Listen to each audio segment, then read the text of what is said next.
It is January 1938, and worldwide communism continues to strengthen its positions.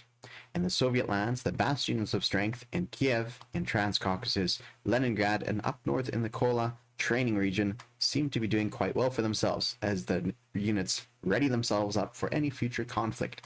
In the Far East, the Soviets have succeeded in scaring off the Japanese off the shared border as the Japanese move the bulk of their air force and a good few of their land units down south towards Rihi. The Soviets are now free to strengthen up their border regions in this ongoing bluffing war against the Japanese. The Japanese, for their part, have readied a sizable marine contingent in a potential move towards capturing the coastline of China. The Japanese seem to be ready in that position with an air transport and an airborne unit to assist in their endeavors, and we'll see how that pans out for them. The Far East Command have given up on Hong Kong and largely given up on Burma and only hold on to Calcutta and a little bit of the Indian subpeninsula, with not even any forces parked in Burma and Bengal. This will be a strong point for the Far East Command, but perhaps at the expense of everything else. In Australia, the Australians shore up their position in Sydney, although it's still quite far from the action, and their concern is perhaps not quite needed at this stage just yet. Well, the KMT forces have pulled into the interior of the mountainous regions of China, leaving the CCP in a difficult position, facing off the now reinforced Japanese positions in Rihi. It's going to be difficult to holding our strength in the CCP lands. The CCP have done some war games in this scenario before and have realized that the best solution oftentimes is to withdraw into the interior, but perhaps this is an opportunity to well, we shall see how that pans off as the CCP amass their forces on the shared Japanese CCP borders. Turning our attention to the Italians still hold their positions in East Africa without seeming to reinforce them too much, and the Italian fleet in the Mediterranean does quite nice work. They seem to be building up their forces in northern Italy, and the French have countered by moving the bulk of their forces to southern France to prevent any potential Italian aggression into their territories. The British have strengthened their position in Egypt with a sizable contingent, thereby seeing that perhaps they could foil any Italian aggression into Cairo. But Cape Town remains relatively free, barring an anti-aircraft gun parked in this position to ward off any subsequent attacks, or perhaps to function as a feeding troops over into the subcontinent of India. As we've mentioned before in our previous news updates, General Franco has withdrawn to Galicia and Leon, leaving the Republicans holding the bulk of the peninsula and perhaps launching a major offensive of their own into Galicia and Leon. And the Germans, for their part, strengthen their position, save their resources in perhaps an attempt to launch once and for all a major build-up program. Hello friends and gamers, my name is Jinx, and we are now doing turn number 4 for the Comintern. Let's start with a technology roll. We have one on the go right now at stage 1. We're going to roll a dice. We need to roll a 7 or better. So here's go. There's a 7, right on the line. There we go. We moved up to the next stage. Excellent. That's 2 out of 4 successes. That's pretty good odds. 50-50 chance and 50-50 results. So I do like it when dice work to their averages. Turning our attention to first, let's go for Mongolia. We've succeeded on their last recruitment roll, and so now we're going to move on to their a second recruitment roll here. Rolling this dice, we need to hit a 4 or less. A 6 is a miss, so we missed on that one. And now we turn our attention to the CCP and our purchases, I suppose. Our purchases are going to be, we have $5 for the CCP. They're going to purchase an anti-aircraft gun.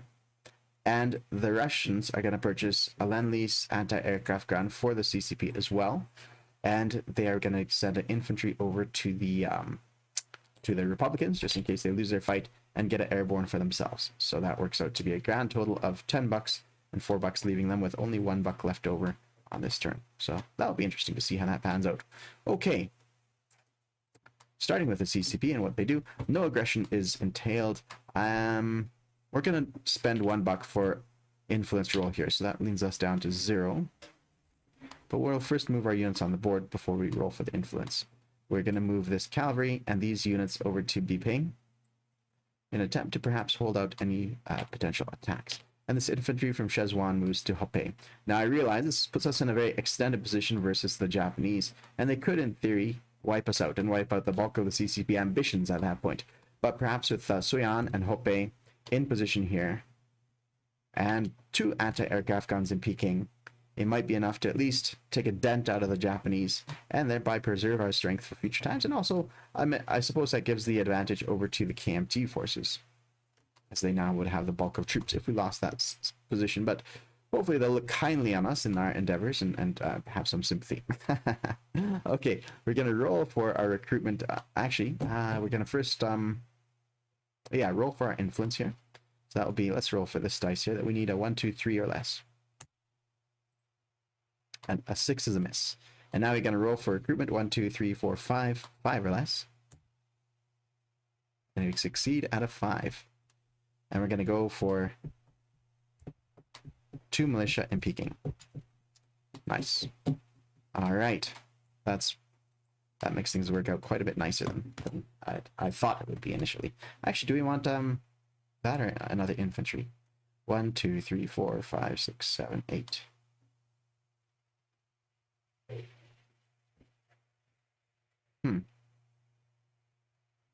Wait, 1, 2, 3, 4, yeah, 8, 9, 10. Okay. 5, 6, 7, 8, 9, 10, 11, 12, 13, with a possible 14 and their Air Force. So yeah, I think we'll do 2 militia here and leave it at that. Okay. And that concludes our boys here for the CCP. Let's give them $5 of income. And they missed on their recruitment roll. And we rolled for the Mongolian recruitment roll. And that takes care of these guys, all told. Except for putting their units on the board. So these anti-aircraft guns have a pretty big, call it placement box or whatever you want to call it, where if I put them even adjacent to anybody, then they cause some ruckus. But they don't like to share space even adjacent to anybody else. So we'll put them here. This is a I always like to do strategies I've never seen before, and I've never seen the CCP build up its force on the shared border, so this will be kind of fun to see how that pans out. Yeah, it'll be kind of fun to see how that pans out. All right, that takes care of those guys. Moving our attention to the, let's do the Soviets, and lastly, we'll end with a bang with a big battle over here. All right, so non-combat for these guys. We're going to move these guys from Buryatia to Chita, and you're going to move our 2 Air Force units from the far east all the way across to here. And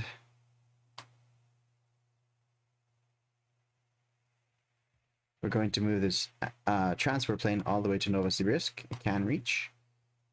And this cavalry is going to come down south 1 position to Transcaucasus. Just had to check in case they built another transport. All right. There we have it. Okay. I'm going to put their units on the board here. They only have this guy. And then the Lend-Lease will come in a little bit later. It's going to come over to here. Yeah. All right. And they spent... How much did they spend? They had $7 to spend. So that means they get 1, 2, 3. And we also roll for their recruitment or their income increase, which, if memory serves, is... I believe it's still a dice 6. Yeah, it must be a dice 6. Now, you may notice a slight sound in the background. My boy is with me, but he's being very good and very quiet, which is really awesome.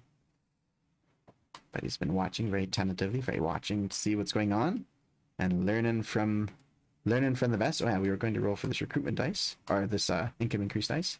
So, another 6. That's awesome. Okay, so that brings us up to 19 next turn. 6 last time, 6 this time. It couldn't be better, to be honest. It's pretty fantastic stuff. Okay, turning our attention down south to the battle here.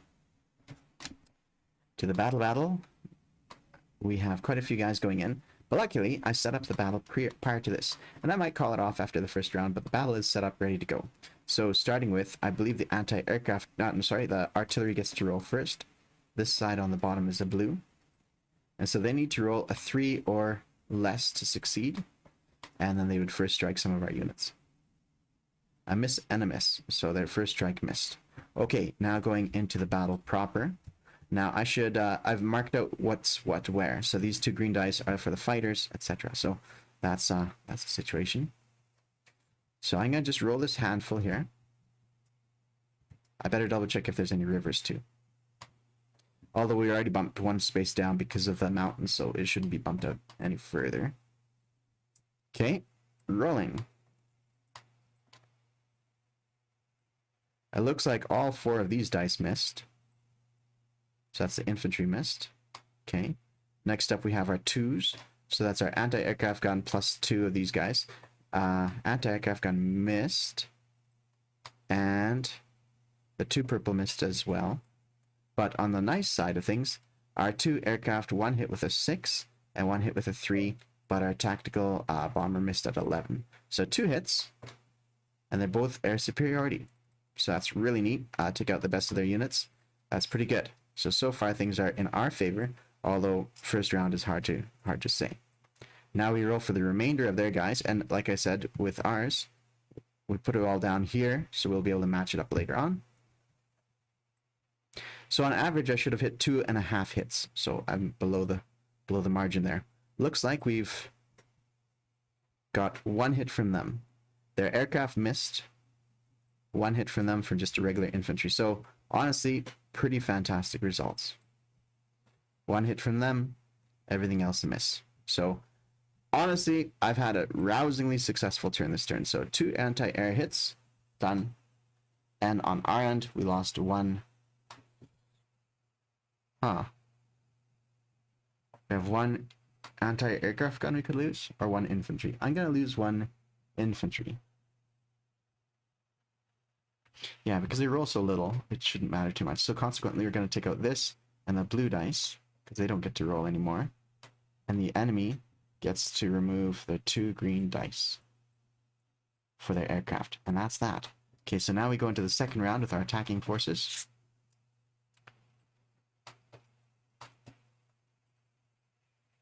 So all of our infantry missed. Our aircraft all hit. 3 hits from the aircraft. Everything else missed. So I should, yeah, take off one of these guys. As a little reminder to myself. And this guy gets off too. Okay, so 3 hits. 3, 1, and 6. 1, 2, 3. Okay, we're going to move our stuff here. And the enemy, having lost their fighters, 5, 6, 7, 8. Yeah, these guys are going to be rolling.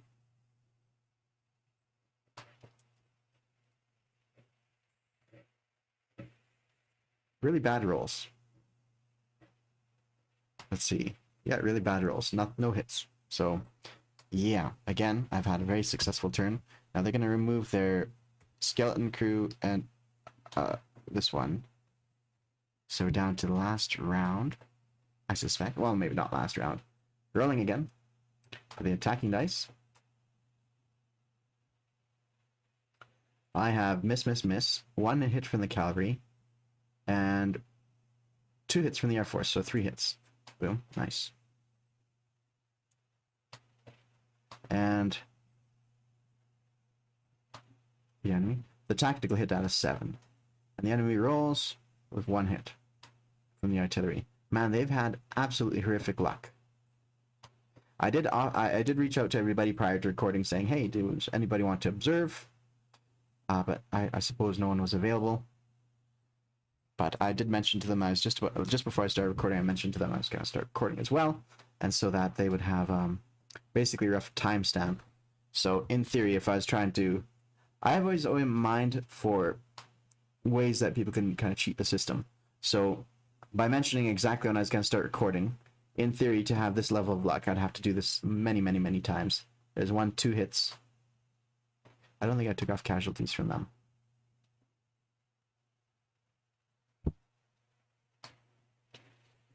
So 1, 2 hits. 2 hits total. And that would wipe them out, because on the last round they're only rolling 1 dice, because I forgot to take these off first. Yeah, I forgot to delete them first. So 1 round left.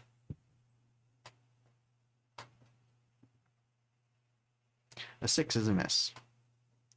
Alright, and by my calculations, that's battle concluded. I'll have to review the footage a little bit to make sure that I didn't make a mistake, but my thinking is the battle is concluded with a rousing success by these forces, losing only 1 unit the entire battle, which is insane. Insanely good luck. So yeah, it's unfortunate, but unfortunate for my opponents. I can't really explain it, but I did mention to everybody when I was going to start recording. I did reach out to everybody, and I could even put a timestamp here. Let me see if it might not even show on the screen. But 10:03, I'm starting to record. Sorry, 10:13, I started to record. I redid my intro twice, as I sometimes do a little bit of ramble at the start. But yeah, that's the scoop. So the battle is concluded. The battle is won. Yeah, all right. Well, nothing too much else to report on that one. So we've captured these guys. These guys are taken off the board. I'm going to leave them adjacent just in case. And I'm not sure why there's 2 heavy cruisers here, but I'm going to put them over here for now. I'm going to remove my unit that was fighting in the battle, but everything else would simply march in. And I'm not sure, I have to review the rules on what occurs after the combat, if I get to reposition my units or not. But I do remember I get to roll 1d6 and or 1 dice 12, and if it's a 6 or less, then I get reinforcements. So I'll roll that over here and kind of see how that goes. An 8 is a miss. Okay, I need to double check if I can move the militia around or not, but I don't think I can. Anyways, we'll leave it at that now, and put our unit on the board here, our Lend-Lease received unit. We're going to put him over in down south here. Okay, let me think. We did our tech rolls, we did our recruitment, we did our income increase. Mongolia, yeah, I think everything is done. I'm going to delete all the marked lines on the board. And there we have it. Okay, everybody, thank you all for watching, and my sympathies go out to the nationalists for poor performance once again. Unfortunately, I seem to be really, seem to be really lucky this game. Okay, all, thank you all for watching. Cheers. Hello everybody, here's a little correction video. I made a few mistakes on the previous, Comintern number 4, so I made this video to tag on the end of the other one. So let's get started. First of all, the CCP. So I had to look in the I'm not as familiar with this game as I used to be, and with playing different games and such. Anyways, enough excuses. Anti-aircraft artillery. Only able to purchase even a supply path to Soviet-possessed land zone. I saw this and thought, hey, I could build anti-aircraft artillery. Well, I can't because I don't have a factory and I could only build infantry class and cavalry. So that turns out to change the situation over here. So because I can't build an anti-aircraft gun here, it means that the situation would be a little bit dire. If with the Soviet anti-aircraft gun and the CCP one, I could be able to hold out, but with only one, it would still be too much of a, well, it would be too attractive to the Japanese. And so in that case, I decided to scrap that whole plan and change it up. So I refunded. So what it looked like last turn is I spent $4 on an anti-aircraft gun, and I spent $1 on an influence roll. That influence roll is spent, it's done, it's rolled, but I'm going to refund myself $1 and get a cavalry instead. So that works out. And at the end of the game, end of the round, getting $5 collect income leaves me at 6. Now for the Soviets, they had $3 left over, and then their income is now at 16, so that brings them up to 19. And because I'm not having them send Lend-Lease over to the CCP, I'm going to bump them up by 3. 1, 2, 3. Sorry, make that 4 because anti-aircraft gun costs 4. All right, so that's a income correction. And now for movement correction, because I'm not going to make a holdout, a last stand here and be ping. I'm going to instead withdraw to the interior here. And on, so a little commentary on that strategy. It would have been awesome to do that strategy. I think it would have been a lot of fun because I haven't seen this Japanese being stuck by the CCP right at the start of the game. That would have been really cool to see. It would have been cool to see. But there's a few things. Without the anti-aircraft guns, it's hard. And perhaps I should have coordinated more with my Comintern ally here, or partner. And perhaps I should have had the Russians feed a lot more anti-aircraft guns first before we got to this point. But because I was fighting in the Spanish Civil War, I wanted them to conclude that fight, then it worked out the way it is. I couldn't afford to spend any resources here. So, ending with the CCP, I'm going to build them a cavalry here in Szechwan, and the recruitment roll was a success, so I put an infantry in Szechwan as well. And that concludes these guys. There's nothing really else that they need to do, but it's all done. That's awesome.